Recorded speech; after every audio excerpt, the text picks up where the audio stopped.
Hello, everybody. Welcome to Sonic Talk, episode 826, recording today on the 27th of October. No, November. Crikey.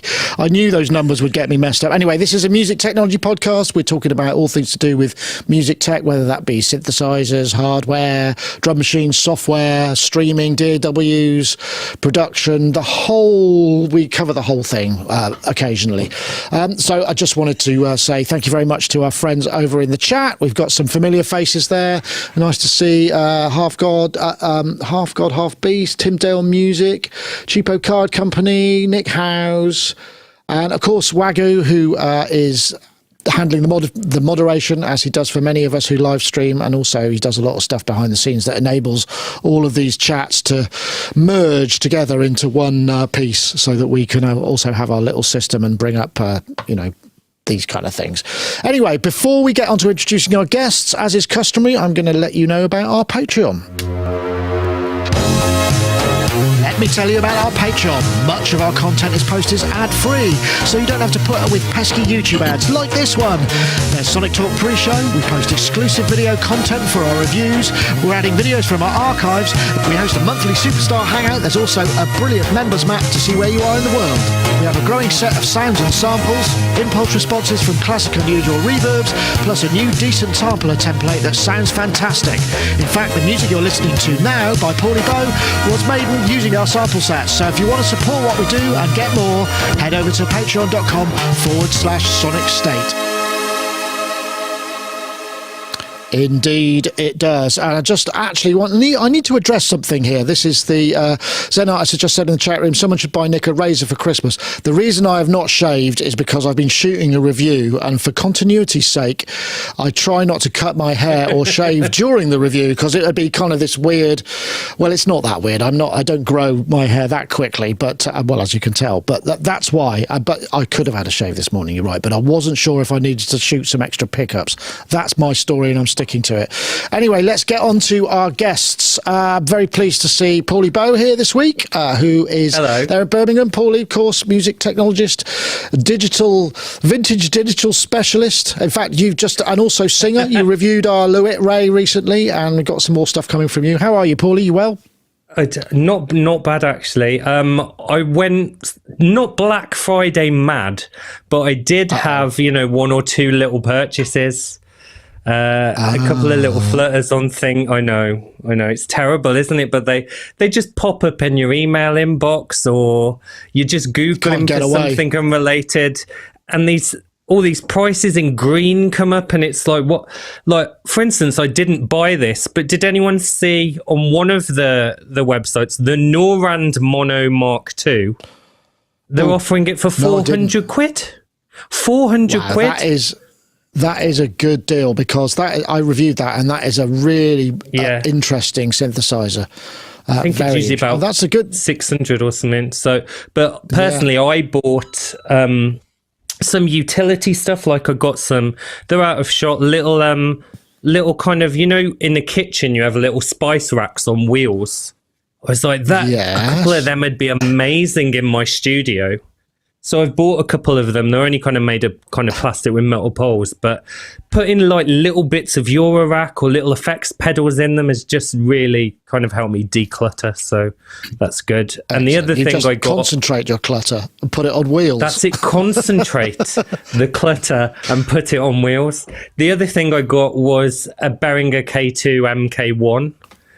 Some people will be going, "Rrr," but it was 114 quid on Tommen. Which is an MS-20 kind of clone for 114 quid. It was just that's hard to beat, isn't it?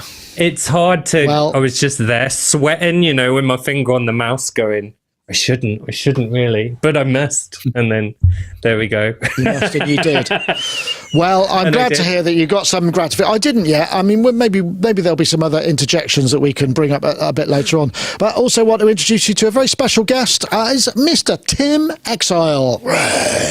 Tim. Hello. Lovely to see you. Hello. How are you, Tim? Hello, Paulie.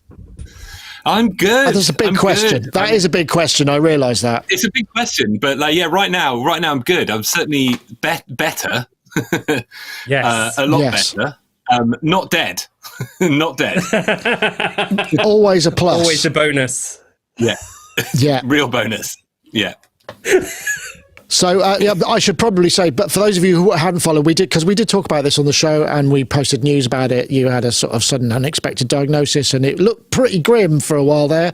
And what was beautiful, I'd imagine, I mean, the most beautiful thing is you're well and with us, but also the second most beautiful thing, I think, was the way the community pulled together and just went, let's help Tim out. And it really did make a difference. Yeah. And it at a time when everybody was shit, frankly, and everything was, it was just a lovely, lovely kind of thing to have happen. It made me feel a lot more positive about other stuff. So thank you, Tim, in a way. No. Well, I know. Thank you. I mean, it's a weird thing to do something. It was so public. I mean, it kind of had to be public because I was screwed on every angle: health, money, business, everything. Like everything came all at once. I was in a hospital bed, unable to get out of bed, getting used to a very new body, all of that stuff. So I wasn't really able to do anything. And my sister was amazing and took things over and ran things. And my friend Justin was amazing and took things over and ran. And so many people pulled together. I still, honestly, I still feel sort of weird about it because it kind of was so amazing. But then also, people have said, like you said, Nick, that actually so many people said just seeing that happen, seeing people come together to help someone who was like well and truly screws, was actually just quite a nice event, aside from the fact that I got to keep on living in a house, and so did my family. So to all of you who supported, thank you from the bottom. All my organs. Round of applause. If I had a button to press for that sort of thing, I'd be pressing it now. The only button I can press, brings my Moog jam up, which is rather somber and inappropriate. Bit somber. Anyway, don't want to dwell on that too much, Tim. I mean, it's lovely to see you. I don't think you've ever been on this show before. We've spoken to you in person in the studio. We've done some remote stuff back in the endless days, but there's a product which we'll talk about a little bit later. Really? Okay, maybe so. But I can't. I can't remember. I was on. There was a period when I was on a lot of different podcasts and videos and live streams, and maybe I got my wires crossed.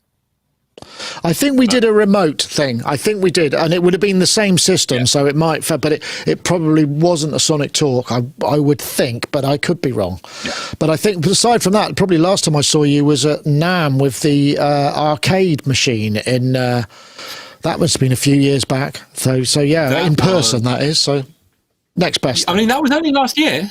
That was April last year. Was it? Yeah. So not that long ago, and everything. I mean, literally, that was. Yeah, because it was on the plane out there that I was actually, because I came out with Josh, who was head of design of Endless. We both went out to do that, and I was in agony on the flight over, and I was saying to Josh, goodness. this is not right. Dear. And so it was. We took a couple of months to get to a diagnosis after that. So literally, that was pretty much when everything started to go very downhill. Just before. Oh dear. Well, I hope it wasn't. So I hope that doesn't discourage people from having Sonic videos shot at shows. It's not a portent of things to come. It's often good news as well. So I mean, but in the end, it's all worked out. So that's good. I want to say very thanks to Zaza Music for the super chat. That's very kind. We don't get many of those, so much appreciated. Okay, right. Well, we've got a few things to go. I mean, obviously Tim is here. We're going to be talking about the new Scaleshift instrument which is brought out, and that's something that we'll definitely get onto. I'm just trying to look at my topics to see if there's anywhere we should go first. Oh no, it's the first one on the list. So hey, why don't we do that now? just for the heck of it. So I'll press the button and stuff should happen, and we'll get a bit of an intro video, which will be weird because it'll be Tim where he is now, but meta.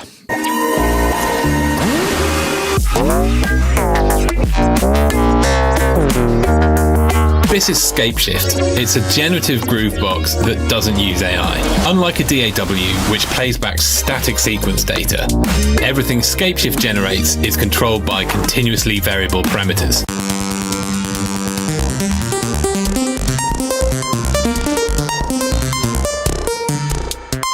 Wow, that has got so much low end. Things that your DAW can't, like create infinite variations on a theme with the roll of a dice.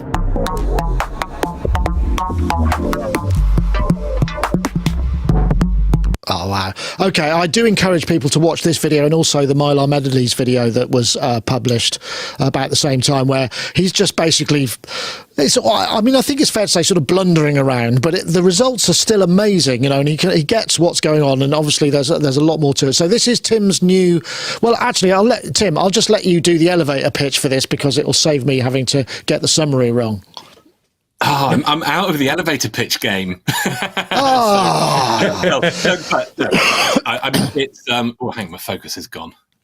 Are we going to come back? These Logitech Brios they do this weird thing where they just lose their focus. Anyway, I'll be blurry. I'll be as blurry. I've lost mine. Beer goggles. Yeah, basically, it's a generative groove box that doesn't use AI. I mean, for most of the people who are watching this, the whole doesn't use AI thing is a bit of a sort of clickbaity framing, because of course you all know what generative music is and you all know that it's not AI. But I think I wanted to draw the parallel between AI tools, because I definitely wanted to build. I mean, there are some parts of the experience of AI tools that I do quite like, which is that kind of, just get a whole thing instantly. What I don't like is that then you can't go down, dig down, and then twiddle in the twiddle with all the parameters. And so that's what I wanted to build. And I wanted to use it to make videos, to soundtrack videos. I ended up writing whole tracks with it, etc. I'm going to see if I can get this focus to work. Come on, camera. There it goes. There we go. Excellent. And we're back in the room. That little girl with the trace is behind you. Just watch out. There's a clown. No. Yeah, a couple of things I found about this, I should say. It runs in Reactor, which is kind of old school. That's kind of where you started, really. That's where, what was the name? I can't remember what your machine was called. It's ridiculous. We did a whole video on it. Flow machine. So, yeah, Flow machine, that's right. That's based live looping machine in Reactor. So, yeah, I mean, I've been using, it's 25 years now that I've been using Reactor. Wow. Wow. It was funny because I felt so weird, I knew that it would just label me as such an old fart to be building stuff in Reactor, but it's just I know this thing back to front, and you could do it yourself without, I could do it myself. It took me 5 months to build this whole thing. I was thinking about teaching myself C++ and then building something in C++, but I mean, I'd be definitely out on the street by the time I managed to learn C++ and build something with it. So it's in Reactor. Yeah. It's interesting. I mean, I was looking at this. I mean, one of the plus sides about it being, Reactor being an older technology or being around for a long time is you can actually buy the full version of Reactor for 89 quid now. So it's much cheaper to actually get in. So you could get, does this run in a player as well as in the full version, or is it just in the full version? No, it's just in the full version for now. Right, okay. They do offer this kind of authoring service, and so a couple of my old products, which aren't actually, I mean, the shop has fallen over since, and I haven't had the time or the money to revive it. But those were Reactor player instruments. But Scaleshift is not yet, but it's high on the list of things to do. There will be. I've got to be careful. I really don't want to promise things, but I'm pretty sure there's going to be I understand. Two at some point. And I'm pretty sure that I hope that will be a Reactor player instrument, so you don't have to own Reactor in order to run it, which you do right now.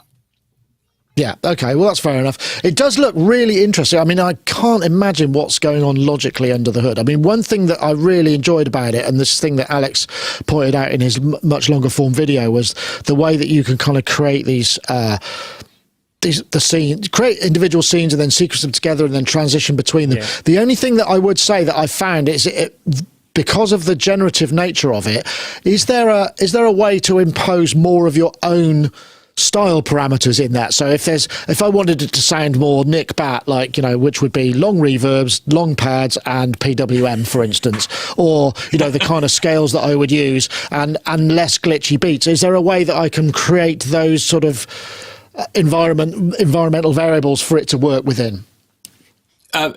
Yes. Is the short answer. I mean, it doesn't. There's no PWM. No, there's no PWM. No, I was joking there. Yeah. But I mean, the thing that kind of gives it the sound that it has right now, from that sort of top level themes view, is those themes that I've made. And right. I built the whole. So all the data structures are in there for user-generated themes. So basically, you could create. Basically, all a theme is like a bunch of So you see that pattern view. I'm kind of trying to draw the interface on my camera now, but you've got that pattern view with the 32 tiles, and where you can save patterns down there. Basically, a theme is literally just turning that group of patterns into basically a data set which you can then randomize from. So all the hooks are in there to make that user generated. I didn't have the time to figure out the interface and how to do that, but that's very high on the list of things to build next. I've got you. So that kind of makes a lot of sense. It sounds like, and what's really interesting about this as well is there seems to be such an enormous amount of, because sometimes with algorithmic things, or what are, I'm guessing it is algorithmic things, and based on user input, which is your data, rather than, because you're not using AI, you can often see the joins, but it seems like there's such an enormous amount of musical possibility in there that it is literally just kind of an endless generative environment, right? There is a lot. I mean, it's definitely not. It definitely has a sound, like anything. The engine. So I built all the synthesis engine. So it's all synthesis apart from the noise generator, which is basically a very basic granular engine based around some samples, some field recordings that I made over the last few months. But the rest of it is all, so I built a kick synth, a snare synth, hat synth, 2 monosynths, polysynth, and built all the effects, built this kind of mixing, like multi-band summing mixing thing, which basically, to make it sound like finished-ish music. But all of those things, as you know, there are thousands of monosynths and polysynths and drum synths and effects out there, and they all have their own sound. So this, of course, of course, I see what. I suppose I was thinking more in terms of like the beats, or say for instance, it's like if the beats that I heard are sort of generally quite glitchy, whether you can kind of go, well, I veer more towards say slow hip hop type beats. Can I get that kind of beat going, which is maybe my starting point would be for my personal. If you see what I mean. Yeah, no, that's definitely possible. I think there's two big bits of work to happen next. One of them is building more stuff, and the other one is making more videos about. Right. Showing how you can. I think how to make lo-fi hip hop with Scaleshift could be quite a cool video. For example, absolutely constraining it to a particular use case. Yeah, that's probably not a bad shout. I know, Paulie, did you have any questions? My thoughts go into very weird territories on this. They go into. I've got a couple of funny. Your little boxes that pick different moods and things like that. Data sets. But the first thing I did was I thought, well, if I was going to do one based on me, what would be my boxes? What would be my data sets? And I ended up with some quite funny ones. And the best one, I think, is VHS films I shouldn't have been watching at the age of 3. That's my first box. So kind of grainy Terminator, RoboCop kind of thing. And then another box was my great-grandmother's job. She was a silent movie pianist.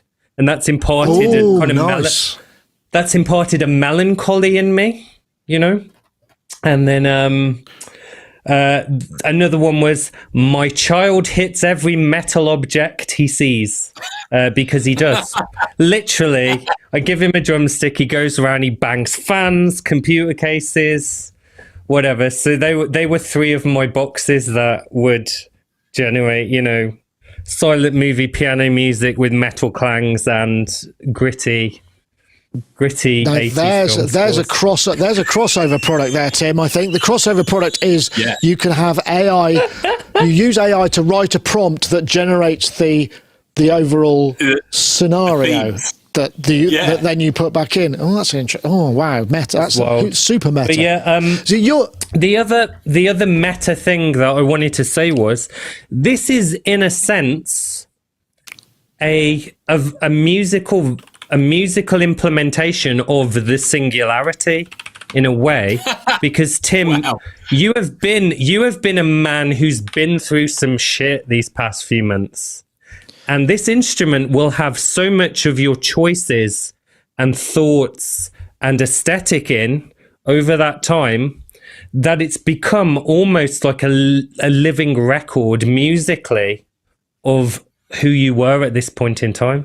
Potentially. That's an interesting thought. Deep, yeah. Maybe I'm talking crap. No, you're not. No. It's really bang on. The thing is that I can't see that. As all I see is the sort of I can't taste the water that I swim in. But I have absolutely no doubt that there's all sorts of imprints of who I was and who I am and everything that happened I went through in that, not least, I had to pull something out of the bag to sure. Yes. And I just, there was a little bit of like, okay, I lost, thankfully I didn't lose everything, but could have lost everything and lost most. You didn't lose the chair. I don't have a studio anymore. I'm in the spare room right now. I have no kit.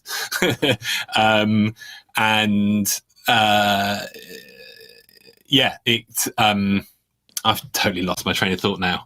What's interesting is it's like the ultimate. I mean, because we always talk about creative limitations on this show, because obviously there are so many options out there. In a way, those were non self-imposed, but that's what you work with. You work with the creative limitations that you had available at the time, and that's what you came up with, which is a kind of, we always knew, you're a creative guy, and that's why we like to have you, and your ability to improvise is kind of obviously just sort of embodied in the production of this as well, which is, I suppose, in a way, it's also quite an affirming situation in a lot of ways. Yeah, I mean, I think that's the word, affirming. Like I was just like, oh my God, everything has gone so spectacularly wrong so publicly, and just to like regain some self-confidence, and I was just like, okay, I have to pick the thing that I know that I'm best at, and I have to do the absolute best thing that I can possibly do with it, as a matter of kind of physical, emotional, and financial survival. I think. Right. So yeah, this is born of a lot of pressures. Yeah. Interesting. I mean, you're doing it via Patreon, which I can heartily recommend as a platform. It's an interesting one, and they've introduced some. The thing about Patreon, I mean, I bang on about it. I mean, I plug it every show, obviously, and we use it. Now, the thing that I like about Patreon is it's run. Jack Conte is he's a very spectacularly gifted musician, and so it's coming from someone who completely gets the creative world. I mean, they don't get everything right all the time, but the trajectory is generally in the right direction. I'm only hoping that he doesn't have an exit strategy that means selling it to somebody like Epic or whatever. But that would be, I'm sure he will. I mean, why wouldn't he? I mean, it's fair enough. But the point is it does deliver it delivers things that you and I can use in these sort of situations, right? Yeah. Well, I mean, knowing, having sort of been in that game for a while, that he will have to have an exit strategy, because he'll have investors who will need an exit strategy. So that will have to happen at some point. That'll be guaranteed. Unfortunately, but I think they're, Bandcamp. It's really interesting seeing, Bandcamp has now changed hands. It stayed privately owned for a long time, and then it was bought by Epic, and then it was flipped to who? I can't remember now. And then and there was private equity, I think it was. It was some kind of private equity, but Bandcamp is still going. There haven't been, all this kind of like, the end of independent, our beloved independent music platform is upon us, and it's still going. And who knows whether it's going to sort of slowly decay in years to come. Anyway, sorry, we're getting off topic. No, that's fine. I mean, it's absolutely fine. I mean, I just think this. Yeah, go and check it out. Check out the news items. The videos are everywhere, so do check it out. I think we'll take a quick break and be back after this message from our friends over at iZotope. Introducing Plasma by iZotope. Intelligent, intuitive saturation. With groundbreaking flux saturation technology, Plasma adaptively enhances your tracks by applying saturation precisely where and when it's needed, ensuring a dynamic and polished sound. Unlike traditional saturators that apply a static effect, Plasma's dynamic processing ensures your mix or master sounds consistently balanced and professional. Whether you're looking to quickly warm up your sound or douse your track in secret sauce, Plasma's intuitive interface and easy-to-use controls have you covered. And yes, you can use this on everything. And don't forget, you can save 10% by using the code SONIC10 at checkout. Once again, we thank iZotope for the continued support of the show. Back to our guests. Yes, I must remember not to say who the advertiser is at the beginning because it's dynamically inserted, so it could have been the other one. But hey, that's the way it goes. Next up, we got a really interesting. This was a bit of a late one. Came in via Richard Nicol because this week has been. I mean, frankly, we've all been just inundated with Black Friday emails and deals and all of that kind of stuff. We're running our own blog at the moment, actually, the Black Friday blog, which you should check out. We're posting stuff there. I finally figured out. I was using Tumblr for ages as automatic posting, but then after 10 years of using it, I think they finally realised I was using it to host media, and they shut down our account like on Monday, and I had to rewrite a different system. But it's all working now, and I'm quite pleased with the way it's turned out. So do check it out. Let's go to this one. What is it? It was number 6, I think. That's the one. No, it's not. Oh, there should be a video. Let me try that again. I'll see if I can find it because it does look like that. 1, 2, 3, 4, 5. Okay, that's interesting. Should be that one. Yeah, there we go. This is actually from another musical luminary. This is Kevin Parker. Tame Impala is behind this, or an investor or a founder.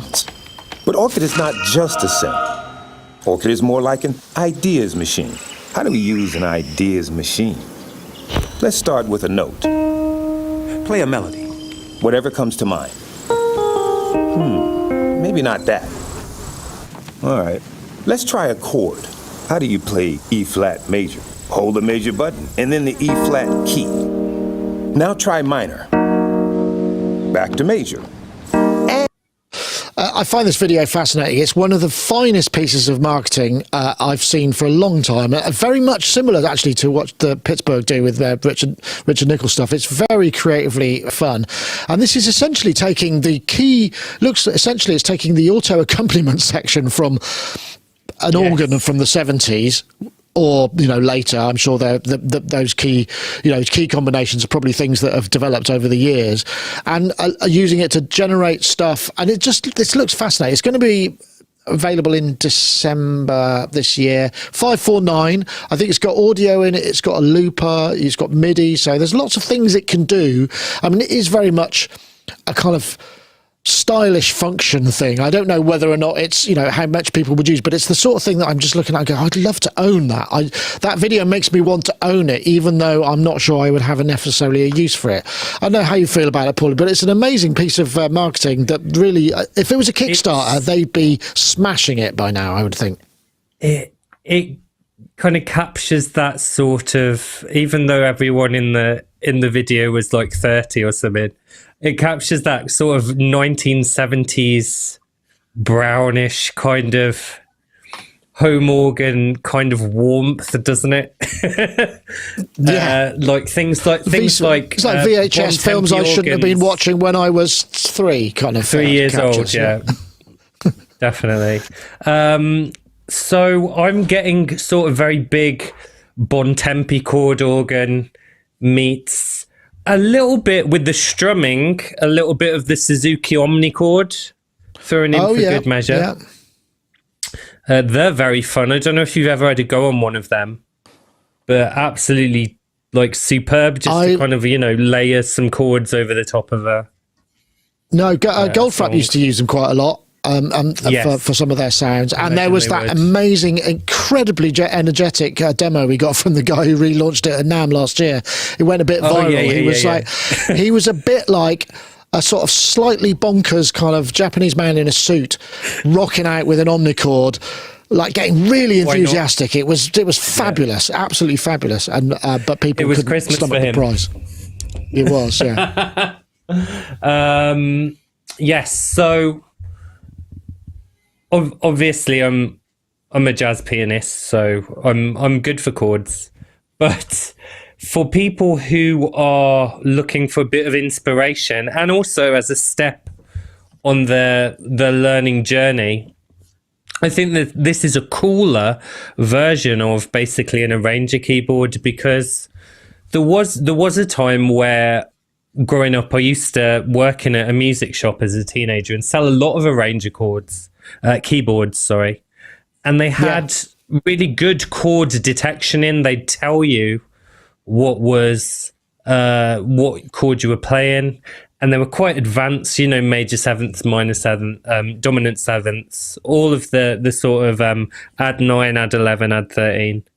And for someone who I was a bit allergic to notation as a kid.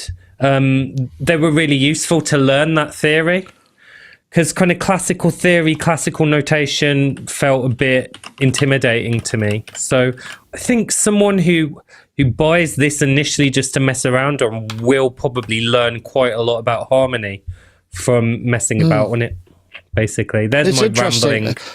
No, I think that's totally fair enough. I mean, there are comments as to sort of it should have more keys and whatnot, but I was thinking actually most melodies you can play on a single octave, and certainly all of the chord shapes with the modifiers you can dial in on that. I guess you must have been through something very, very similar in software, just generating the code and the probabilities and the scale rules and stuff with what you've just made. So you could probably appreciate this from a sort of inside out angle, I'd imagine. I mean, I saw the video, and I was, well, like you, I was so impressed about.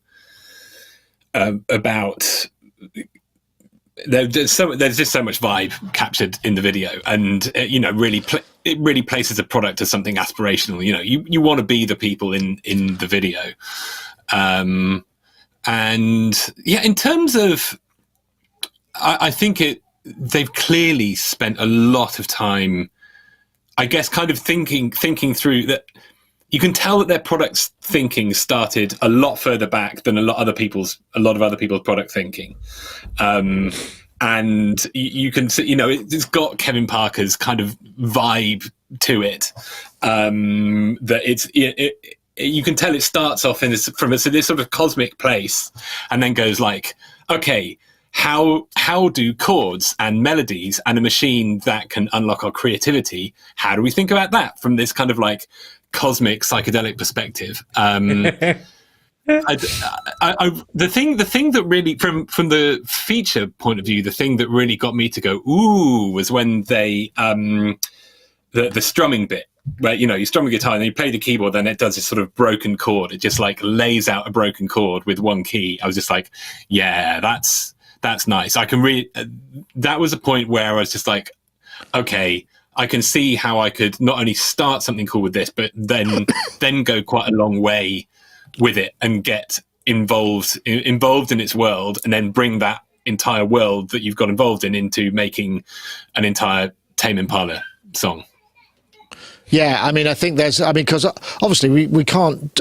It's quite smart that they've gone for the association with, or Kevin from Tame Impala's gone for associating himself with it, because, I mean, they are massive, and massive in a way that is for probably more musically inquisitive audience. So I think the crossover there, I mean, they'd probably only need to sell, I don't know, a couple of thousand, and they'll be starting to get happy, so the branding of that, I mean, this is all a bit marketing speak, I realise that, but it's a smart thing. I mean, there was a great mention, it's like in 1970s, a phone with an answering machine, and that design was 500. And it very much looks like a 1970s phone, an answer machine with the Bontempi chord memory bit in besides. And there's lots of really, I think it'll be an interesting one to watch. I mean, there's very little information. I mean, obviously it's got polyphony of some kind. It's got a synth engine of some kind because it can play stuff. Don't know what it does over USB. I mean, there's all, but the mystery is sort of, I don't care about the mystery because I'm sort of feeling like, I want to try this out. It's very well put together. So we'll have to see. December, I mean, that's next week, right? So we'll know fairly soon whether it's any good or not. It's got it has that, they use this to their effect where they kept the mic open and boosted the sound of the mic of the button presses. So you're hearing the kind of, there's that audible memory of that kind of creaky plastic case that's just strong enough to withstand the force you put on it, which has a real it triggers memories of in many of us, I think. So I think they kind of use that. They've used all of that stuff as a positive rather than saving money on which I'm sure they have saved money on the amount of plastic they've used or whatever. But yeah, brilliant. I really enjoyed this. So let's see if it comes to fruition and when they're out in the world. I'm sure they won't be sending them to uncool people like me. They'll probably send one to I don't know, maybe Cuckoo, I'd imagine, or trying to think who else is going to get one. Who's cool enough to get one all over it? Yeah. This has got Cuckoo.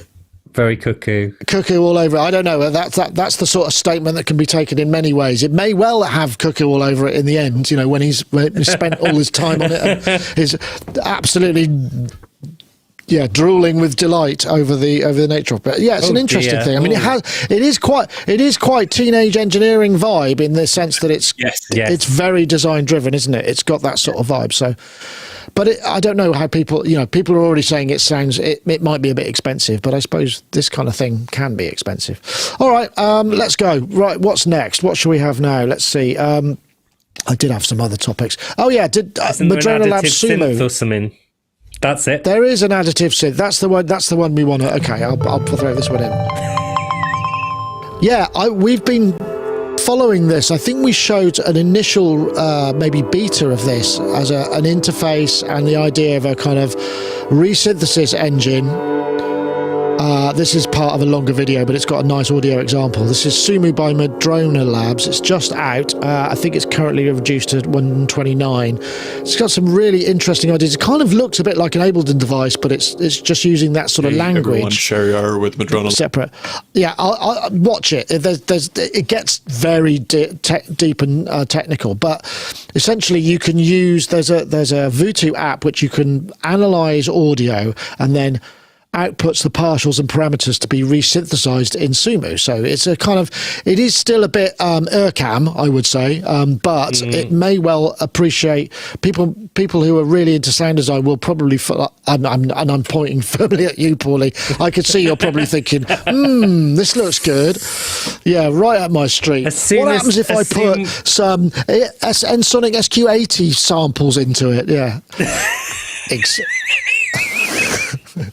Am I right? Exactly. As soon as someone mentions partials, I'm there. I'm like, yes, baby, come on, partials.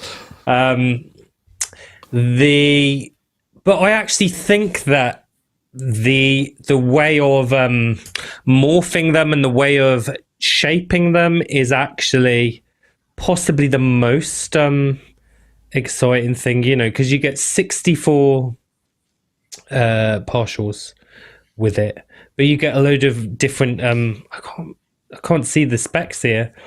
There's a load of different sound shaping possibilities, basically, and resynthesis is just so exciting because you end up with something that almost especially with only 64 partials, resynthesis can't quite sound like the initial waveform, but kind of like an off-kilter parallel universe approximation of that waveform, which is what I really love. A 1980s digital technology approximation of that waveform, perhaps. A 1980s digital approximation of that that wave.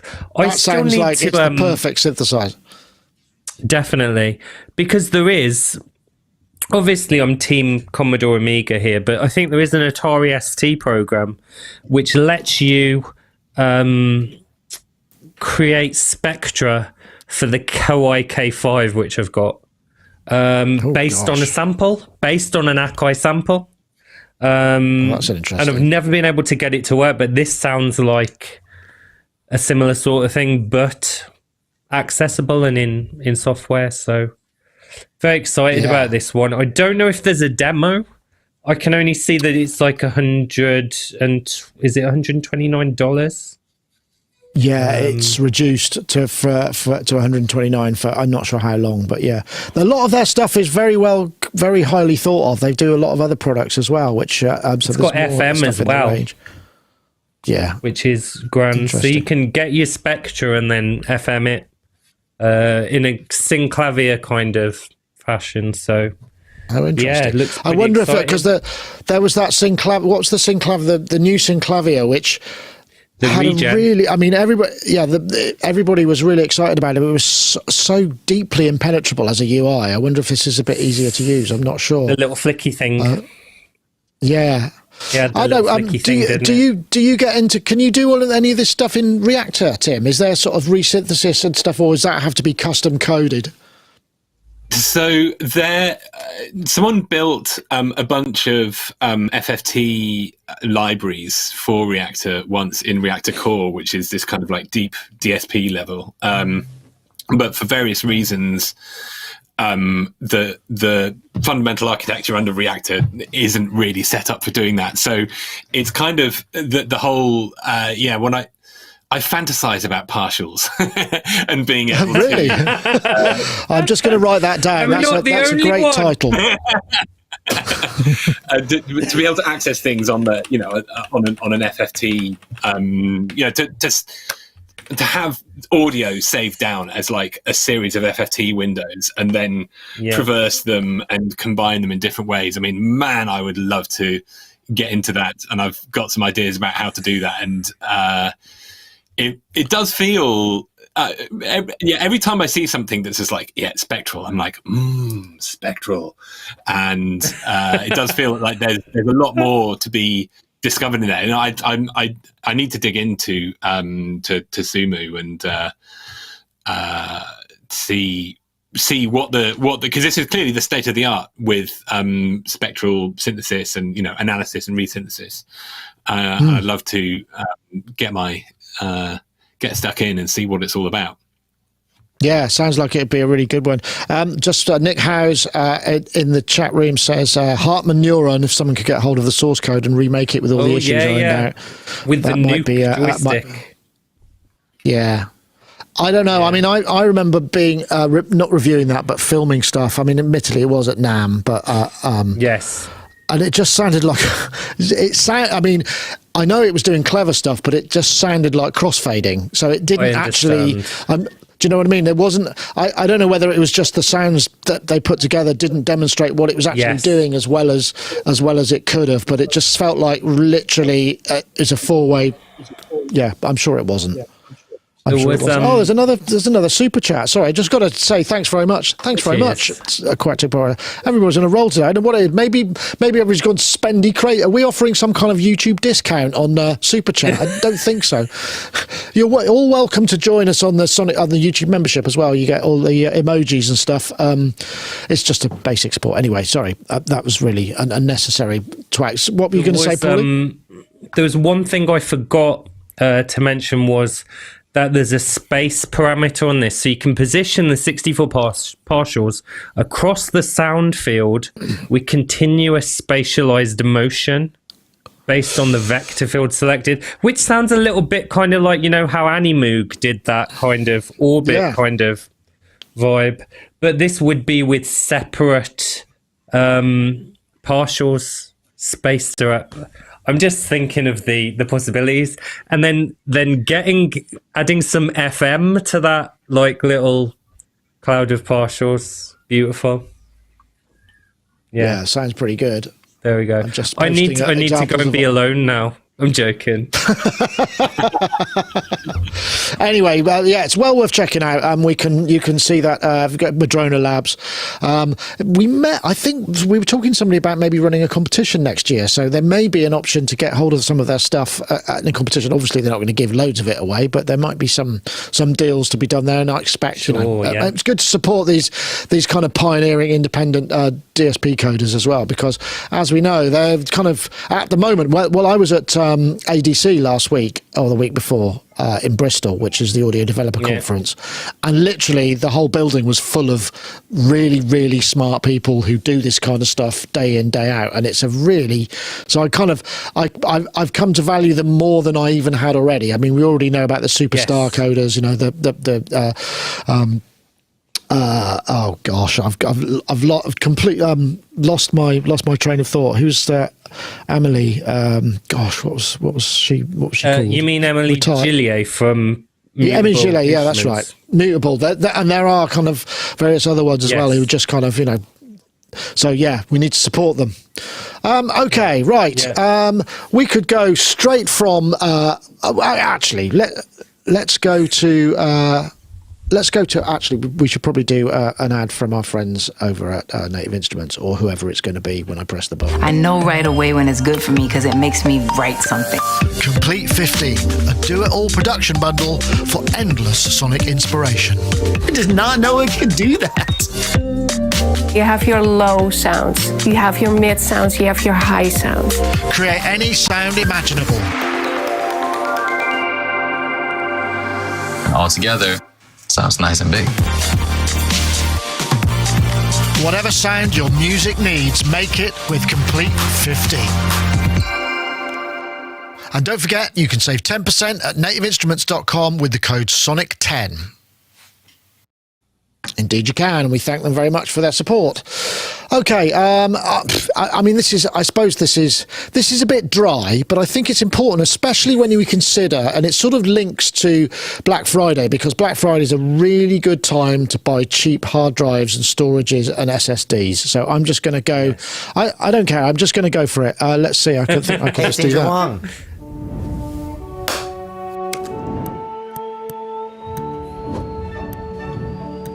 I'm literally just using that video as an illustrative point. That was a great video from Andrew Kwong behind the scenes where he talks about how he makes a video, but there's a whole section in it about data management and backup and archives and stuff. And I think he uses, what are they called? They're called Synology, with an extremely expensive but sort of multi-terabyte RAID array that you can back up all your stuff on. And I suppose, you know, we should, as responsible content creators, we should always talk about our backup strategies and how we look after our data, because we're all generating it all the time, and part of this came up because recently I was contacted by somebody who said, I did a track in the 1990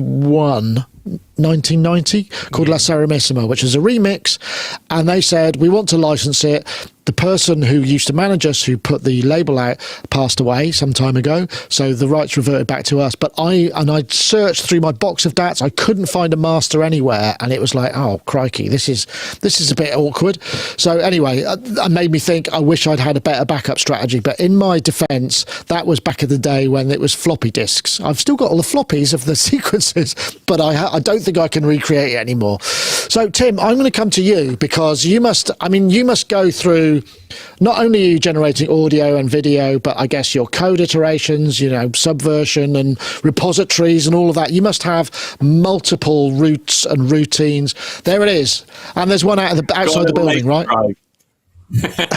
That's about it. I mean, it's funny because I'm kind of like building up from zero again. So I've got my MacBook, I've got a Western Digital drive, and I've got this, you know, a couple of terabytes on here and a few terabytes in there, and I'm still actually storing some of the vlog footage on this DJI thing. So I am the epitome of the person that you need to talk about when you talk about the need for backing up, as in, like, I'm the person that is not doing it properly, but then I haven't really got to the point where I have, tons. I mean, I'm getting to the point where I'm going to need to start thinking about, well, how many terabytes a month am I getting through?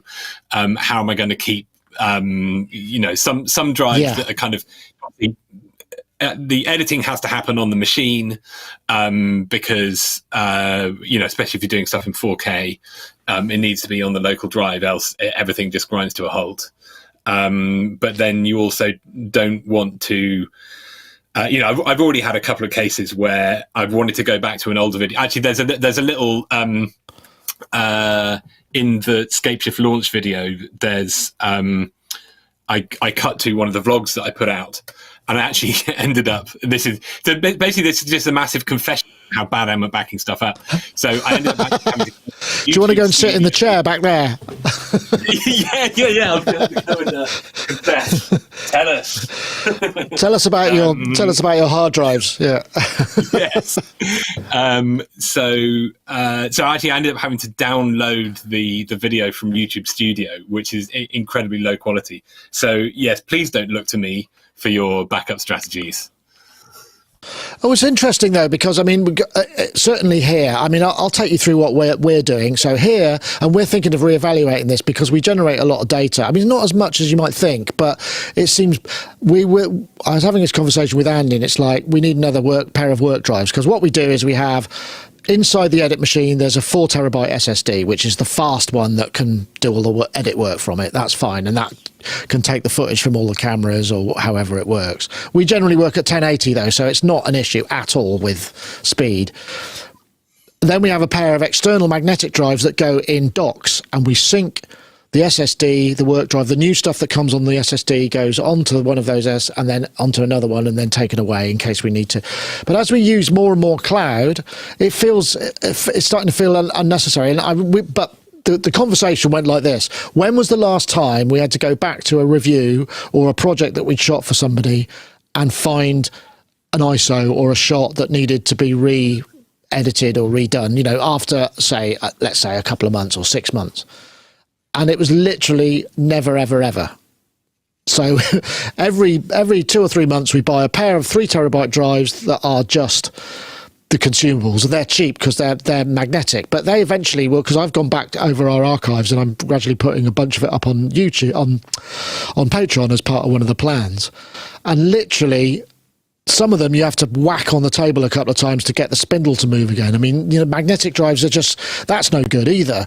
So, I mean, I think when it comes to creative data, like audio and video is the problem. Audio is small. Audio you can put on the cloud. Cloud isn't that expensive. Video is the problem. So probably the best thing to do with video is just to generate your master in a resolution that you are likely to not need, and downsample it, and then so you can go back to the source. That's probably the best thing to do. But anyway, so the rest of the stuff, because we have a Google Workspace account, every account on Sonicstate gets something like, I don't know, 20 gigs or something as part of the storage, but it's combined. So some of those accounts don't really have people attached to them, so they don't need the storage. So we use Google Drive to move huge amounts of footage around and all that, because it's available, and it's probably the cheapest way that we do it, which I think it works out about 10 or 15 pounds a month per user. But if you buy cloud storage natively as like iCloud or whatever, you tend to pay more than that. So we get a lot for what we're paying. So that's how we do it. And so the backups are effectively the edit documents that happen here. All of the documents, everything that we use in the cloud is on Google Drive, but gets backed up somewhere else everywhere. If I'm doing I'm just trying to think what else. If the other stuff that we do, which is effectively shows, they get archived onto magnetic drives, but we probably don't need to do that, really, to be honest. It's just not necessary. So the rest of the backup stuff, this laptop in its entirety, when it's in the office, it gets put on it gets backed up incrementally to an old Apple time machine, and it just keeps going. All the Sonic databases, they get pulled down here every day at a certain time. All the databases, all the content is brought here, and that's put on the time machine as well. So incrementally, we can go back every single day forever. So that's how we do all of our stuff. But video, I think, is the tricky one. Do you really need to save it all? I would ask you, Tim. You probably, yes, in the case if you've got a live project, you don't want to lose that. But, the rest of the time, it's the code, isn't it? You've probably got loads of copy. Your reactor stuff can live in the cloud. You've got probably got GitHub or something that you can just, So those are the things that. Reactor doesn't really support versioning, so it's literally just Dropbox. So I've got my own versioning strategy, which changes every 10 versions or so. But basically, as long as I'm incrementing some kind of number in the file name every now and again and saving it all to Dropbox. Final. Yeah, well, no, it is. Yeah, yeah. I did. I think we got to about 5 release candidates with Scaleshift. So it's Scaleshift like 0.9985 release candidate 5. Right. But all of that stuff's on Dropbox, the same Dropbox account I've had forever. And Dropbox is code. Code is Dropbox. Totally small. Dropbox for data is quite expensive when you're starting to move large amounts. So it's a question of finding the cheapest, largest amount of storage. There's a company called Blackblaze that's worth looking at that has desktop clients. That's worth doing. And most of these places have clients that will incrementally back up. So if you're working on a project and you add 3 samples from a snare, you can back that will incrementally back. It doesn't back up the whole lot again. It just backs up the changes and the differential backup. So those are the things that you need to think about. I know, Paulie, I don't know what your plans. Do you keep it all, or do you just like to get rid of it? You must have, but your house must be built of floppy disks if that's the case. Oh, you seem to be muted. Terrible. You are. Yeah. I've got a fair amount of floppy disks and kind of old data about, but everything's essentially backed up to image files for various retro systems. You can just use a program called WinImage to make a HDF file, which is literally, whether it's Mac, Amiga, whatever format, it'll just make a HDF file that then you can write back to a card. But yes, I have been working in audio forever, so haven't ever really needed really bad, really sort of severe storage stuff. But of course, now that I'm doing all these videos and things like that, it's getting a bit more required. So I've got a bunch of 2 terabyte drives that I just back up to occasionally. And I've also got, even though I probably could get cloud storage for less, I do have a subscription to a bigger iCloud. Because that makes sense as well. I love the integration of it. I think that's the convenience is a big factor. Yeah, I'm not a Mac kind of what's the word? Evangelist. I'm not going to wax lyrical evangelist because I use obviously all different operating systems. That's the fun of operating systems for me, getting in and going, oh, what does this one do differently? But Mac's iCloud, just bringing your photos in. If I've shot a bit of footage on my phone, bam, it's instantly there. Drag it into Resolve. I just absolutely adore that kind of integration, basically. So we'll see how it goes. We'll see how it goes, and we'll see how because I am essentially using consumer grade storage at the moment. I've not gone to your kind of levels of more professional grade storage.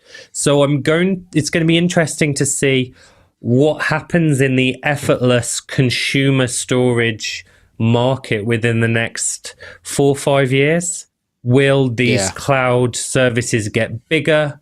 Will there be new storage media formats?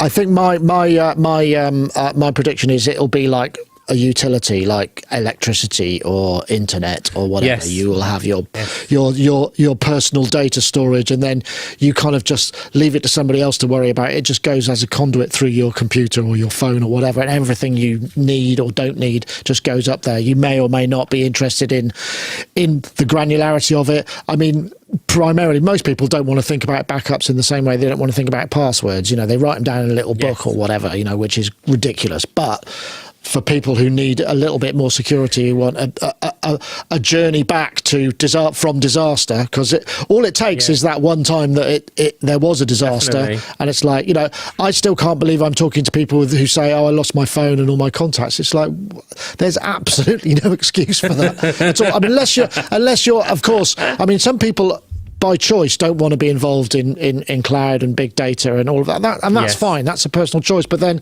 it's up to you to kind of make sure you can recover from some kind of disaster, particularly if you're taking photos. I'm going to live in a hut with no electricity. And that's fine, and in which case you don't need any backup, and that's totally fine. But I think it is important to do that, and I think cloud backup is getting cheaper. There was a whole period of time, wasn't there? There was it Splice, and there was a whole bunch of series that basically modified Subversion, which is a data repository, which is usually what you would store code in, but for storing kind of video files and DAW files and audio and stuff. And that stuff is all still there, but it's not cheap. There are cheaper ways to do it, but once you factor it in, if you need it professionally, you've just got to get it out of the building and away from any device that can be broken or fail, and then you just pull it back, and that's just the way to do it. I mean, and I'm back from using old tape storage backups, DAT to backup. I mean, all of these, I've been through the whole lot of them, and cloud is by far the least hassle. I mean, obviously you need to remember your password and stuff, but it's by far the best. So remember, kids, back up and use SSDs as they're getting cheaper, because they don't fail in the same way mechanically. They have their own problems, I'm sure, but probably a bit dry for some people. But I think the chat room have been talking amongst themselves. They can entertain themselves when we do the boring stuff. So, Tim, what's next for you? What's on your agenda? Are you doing PR promotion and all that kind of stuff? Or? Well, so I mean, actually, literally right now, I need to hop on my first call with my new patrons, which of course is, at 5 p.m. So I'm going to need to hop fairly shortly. But you should probably go now, actually. But that's fair enough. No, well, yeah, but a quick sort of what I'm up to. I mean, this is all. I don't know is really the answer. Because I mean, look, Scaleshift has been well received, which is amazing. I'm going to keep on building it. I want to keep on making videos about it, and making videos about sort of general life and recovery. So yeah, but I'm back in the world. I'm out talking about things. So if you want me to come and talk about things for anything, I would love to build a live version of Scaleshift and somehow get back out doing live stuff, but that's going to take some time. I mean, there's already a huge list of feature requests. The biggest one by far is MIDI out. I need to build that. MIDI out from the generators. that's right, okay. I think MIDI control was mentioned, wasn't it, as well? That would be really good. So you can map those 8 macros. That would be awesome, I would imagine. So I'm actually working. This is going to be I'll just. So I'm going to make a version of this for my daughter, a Scaleshift for my daughters for Christmas, and it's going to be mapped to this. Okay. So that's something I need to finish before Christmas. Don't tell them; they're too young to be watching Sonicstate, so they won't know. Yes. Okay. Well, that sounds like a great. I mean, so yeah, plenty of stuff on the agenda. But it's lovely to see you, Tim. Obviously, and anytime you're welcome to come on as a guest, you're more than welcome to join us. It's always good to have. Thank you. Well, I'd love fresh to. faces as well. You're a national institution, and thank you for everything you do. So I feel like I should be wearing a national treasure. A tweed, but I mean, it was sensible shoes. Yeah, a tweed. I should have a tweed plaid skirt and sensible shoes to go along with that statement. I think perhaps maybe I'll do that for the. Yes, lovely to have you. Anyway, thank you, Tim. You jump off anytime you like. Now I'll just say goodbye to Paulie. Thanks very much, and apologise to your patrons for us keeping you. Thank you very much. No, well, thank you, and thank you, Paulie. And yeah, speak soon. Okay, see you later. And so, Paulie, what's next for you? I am going to do a little bit more studio kind of, rerouting. But what's next for me is I'm getting a couple of pretty exciting prototypey things from certain manufacturers to do reviews on and stuff. So living the dream, getting synths before anyone else, and living the dream. Well, make sure it works. The worst thing that happens when you're reviewing, this is something you will discover, is you're halfway through and you find that there's a major flaw that needs to be addressed before you can finish. And it's like when you realise it doesn't work right, it's quite hard to then pick it up because you're not sure if it should or shouldn't be doing what it's doing. It can be a bit problematic sometimes. But anyway. Most definitely. And you've just done the Lewitt review, which was great. I tell you what, I've had that song going around my head for days, and I've only heard it twice. So you do great earworms, Paulie. It's the same as the Patreon song, isn't it? I just added a melody over the top. It is, but it was really already getting in there. Right, okay. I'm falling. You know, that's that little bit, I think. Just get in your ear and never leave. Yes. That's the trick. Yeah, no. Well, anyway, lovely to see you. Thank you so much, everybody. Tim's already gone, but I need to go because I've got to go and do the Christmas market. So the Patreon might be a bit delayed, the ad-free version. But thanks everybody for watching. Thanks for all the lives. See you next time. Take care. See you next time.